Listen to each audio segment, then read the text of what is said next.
Hey team, it's Medified Vicky. I'm Sathvik, first year medical student from Bond University. As the video title suggests, these are the 5 study habits that have changed my life forever. So let's have a look. Before we have a look at these habits, I just want to define the term habit. So the way that I define it is, it's a set of action or actions that you do in a regular sort of situation, for a regular sort of situation. So, or in other words, it's something that you do on a usual basis, the kind of behavior that you have. So let's have a look at these 5. So firstly, I became really curious with the topics and subjects that I was learning. So for me, it was medicine. Anything to do with biology, chemistry, not so much physics or math, but I just became really curious with the way that certain kinds of mechanisms and certain kinds of things have worked. And so I started reading up on certain things. I started asking myself, why does this work in this kind of way? Why wouldn't that happen? And that's when you just get yourself really involved with the subject itself. Which brings me to a common tendency that people tend to have with studying, is that they don't find the subject or things relevant to themselves. Now for me, when I studied biology and chemistry, I found that very relevant to me because that's just how my body worked. How the biology of my body, the chemistry of the things inside the cells and things like that, I found that really relevant to myself. And it's really important to find that relevancy to your life, to whatever you're studying. It might be arts, it might be architecture, it might be physics, it might be engineering, it might be whatever. It's really important to become curious and make it relevant towards you so that it won't become a laborious task that you need to do. So the next study habit I kind of developed was to procrastinate the procrastination. Now that sounds a little bit weird. I'm going to do another whole video about this. But essentially, instead of saying, oh, I'll do that task later, you tell yourself, I'll skip this later.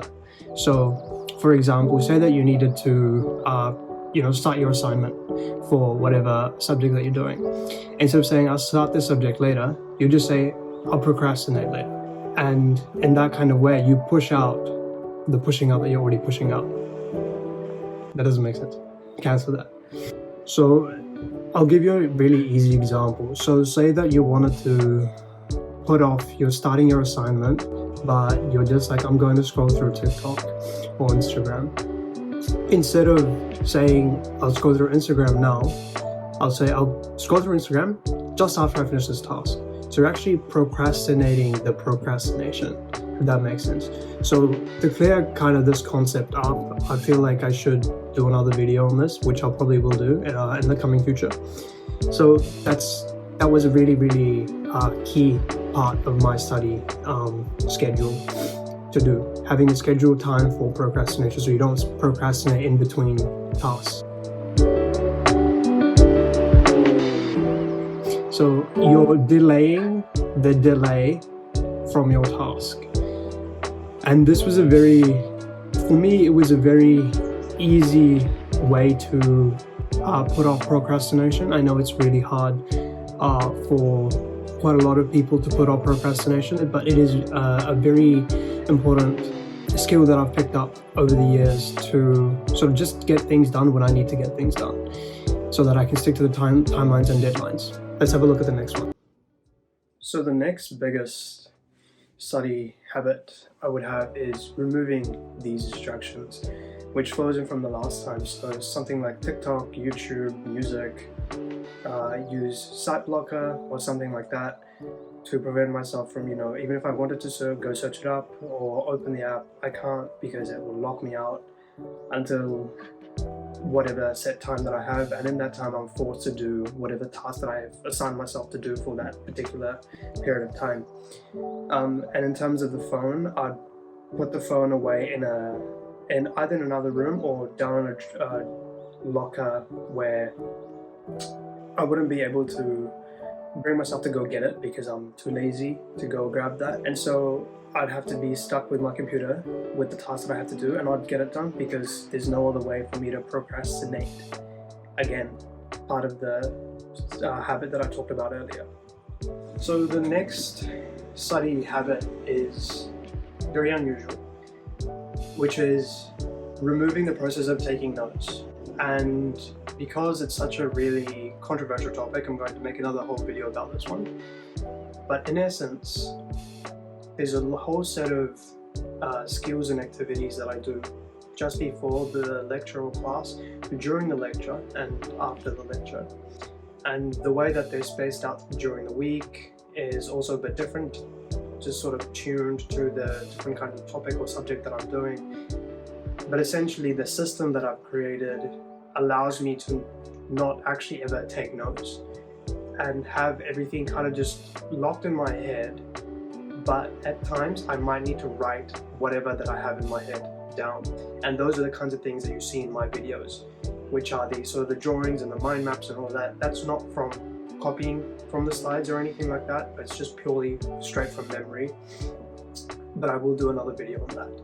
So that is probably the single biggest study habit that I've formed that literally just revolutionized the way that I study, literally forever, in combination with all the other ones that I've talked about already and the next one that I'm about to talk about. So let's have a look. Alright, so the last one is removing a fixed length of time that you have for studying. So the reason why I don't have a fixed length of time is because I assign myself a certain number of tasks for the day, and if I don't, I aim to complete it by the end of the day. The reason why I don't have a set number of time or a set amount of time for a set number of tasks is because things can come in between, and because that's just life, and you might need to manage your schedule and according to whatever that's come up. So you have to be flexible in the way that you study. So if you just say, look, I'm going to do 3 hours of study and have no real goals as to what you're doing, which most people actually don't, then you're only setting yourself up for failure. So there you have it. 5 biggest life-changing study habits, or whatever you want to call it, that has changed my life quite literally.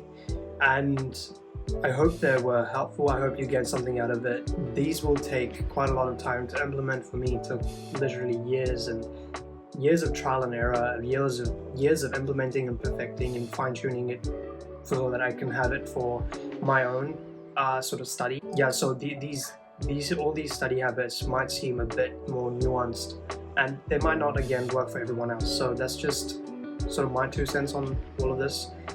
So I hope that was useful. I'll be back with the other 2 videos that I promised later, don't know when, but yeah, see you guys soon.